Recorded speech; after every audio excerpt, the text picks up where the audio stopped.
The battle over the Senate seat in Minnesota still rages this morning, even after election officials finished recounting the votes there on Friday, because officials are now looking for 133 Minneapolis ballots that are apparently missing.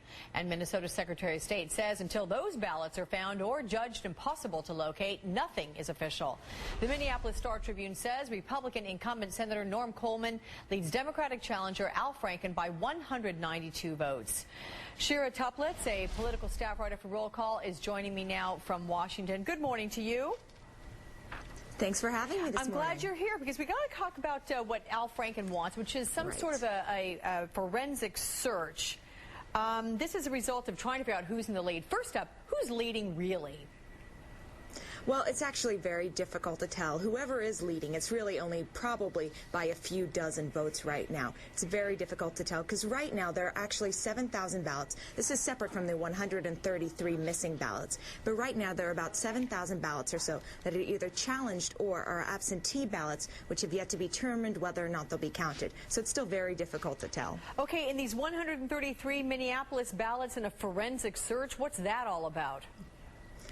Well, they seem to have lost about 103 ballots in a Minneapolis precinct. Remember, Minneapolis is a city. It favors Democrats. I believe the Franken campaign has an estimated 40 or so votes. They could gain 40 or so votes from this envelope of 133 missing ballots. They're gone. In between election night and now, they've gone missing. They've searched the precinct. It's a big warehouse where the ballots are stored. They've searched them high and low. They can't find them. They've stopped searching for now. But I think the important thing to remember about this is these ballots have already been counted once. So the Secretary of State will end up having to make a final decision about what happens to these ballots, but they have been counted once already on election night. But here's the problem. We're dealing with simple math here. I mean, granted, I know there's a lot of different things in here that come into the picture because where the ballots are located and all that, but ultimately, it's black and white numbers, and yet you have different numbers being put out there by both of these campaigns. Franken's camp says he's leading by 4 votes. The Star-Tribune says that Norm Coleman is leading by 192 votes. How are they going to reconcile this? Well, a lot of it comes down to challenged ballots, and the State Canvassing Board in Minnesota is going to have a meeting in about a week and a half to determine how they're going to count the challenged ballots.